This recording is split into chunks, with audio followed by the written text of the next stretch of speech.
ख्रिस्तामध्ये माझ्या प्रिय भाविकांनो, मरणाची भीती प्रत्येक व्यक्तीला असतेच.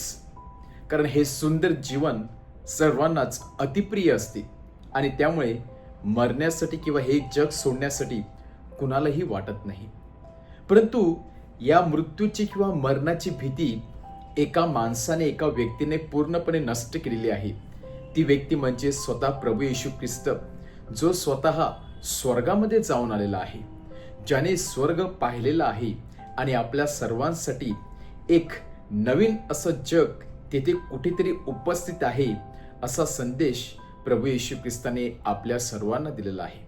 आणि म्हणूनच प्रभू येशू ख्रिस्त सांगत आहे, जर मी मरणावरती विजय मिळून उठला असेल तर माझ्यावरती विश्वास ठेवणारा प्रत्येक व्यक्ती त्या राखेमधून परत एकदा जिवंत होणार आहे.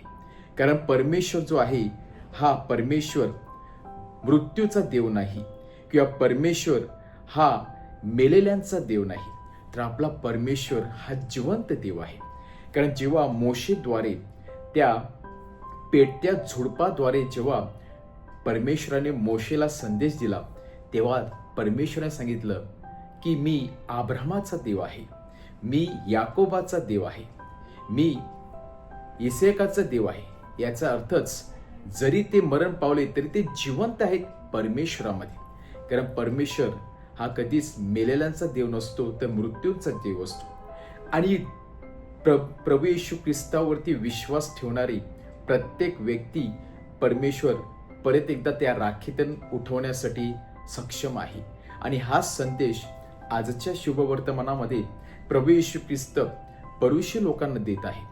जे परुषी लोक, सदुकी लोक, विशेष करून जे परमेश्वराच्या किंवा मनुष्याच्या पुनरुत्थानावरती विश्वास ठेवणारे नव्हते, आज ते स्वर्गाविषयी गोष्टी बोलताना परमेश्वराला प्रश्न करत आहे की खरोखर पुनरुत्थान नाही, मग स्वर्गामध्ये कोण लग्न करणार आहे, स्वर्गामध्ये कुठली वस्तू त्या व्यक्तीला मिळणार आहे.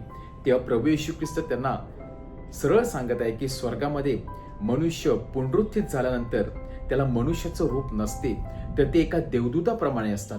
परमेश्वराचं तेज त्यांच्यामध्ये आलेलं असते, त्याला परमेश्वराची मुले असे बनले जातात. कारण ते जग कम्प्लिटली वेगळं असते. खरोखरच जेव्हा आपलं पुनरुत्थान होणार आहे, जेव्हा परमेश्वर त्या राखेतून, जे आपलं शरीर राखेत मिळालेलं आहे, त्या राखेतून आपल्याला उठून स्वर्गात घेऊन जाणार आहे, तेव्हा आपलं रूप, तेव्हा आपलं तेज त्या प्रभू येशू ख्रिस्तासारखं तेजस्वी तेज असणार आहे. आपण सर्वजण देवदूताप्रमाणे असणार आहे. आणि म्हणूनच जेव्हा आपल्याला मरणाची भीती असते, त्या भीतीबरोबरच आपला कुठेतरी आनंद देखील असायला पाहिजे. कारण हे जग हे तात्पुरतंच आहे. हा जो समय आहे, हा कायम स्वरूपी समय नाही. शेवटपर्यंत आपल्याला इथे राहायचं नाही, परंतु आपली तडजोड किंवा प्रयत्न त्या दुसऱ्या जगामध्ये जाण्यासाठी असलं पाहिजे. आणि ते जग म्हणजे स्वर्गातील जग आहे, स्वर्ग आहे. आणि त्या स्वर्गामध्ये आज परमेश्वर प्रत्येकाला नेऊ इच्छित आहे. फक्त आपला त्या पुनरुत्थानावरती विश्वास पाहिजे. आज आपण सर्वजण प्रभू येशू ख्रिस्तावरती विश्वास ठेवत आहोत. कारण प्रभू येशू ख्रिस्ताने त्या मरणावरती विजय मिळवलेला आहे, स्वर्गामध्ये चढलेला आहे, त्याचा अनुभव घेतलेला आहे आणि त्याच्या मागे त्याने अनेकांना स्वर्गामध्ये घेऊन गेलेला आहे. आज देखील आपल्याला देखील परमेश्वर त्या स्वर्गामध्ये येण्यासाठी आमंत्रण देत आहे. आणि त्यासाठी आपण प्रभू येशू ख्रिस्तावरती विश्वास ठेवला पाहिजे, त्याच्या प्रत्येक शब्दावरती विश्वास ठेवला पाहिजे. कारण आपला परमेश्वर हा मृत्यूचा देव नाही, आपला परमेश्वर हा मेलेल्यांचा देव नाही, तर आपला परमेश्वर हा सतत कार्य करणारा परमेश्वर आहे. आपला परमेश्वर हा एनर्जेटिक परमेश्वर आहे. आपला परमेश्वर हा जिवंतचा परमेश्वर आहे. कारण परमेश्वराच्या एका फुंकर किंवा श्वासाने अनेकांना नवीन जीवन मिळालेलं आहे. म्हणजेच परमेश्वर हा जीवन देणारा परमेश्वर आहे. या जीवन देणाऱ्या परमेश्वराकडे आपण येऊया.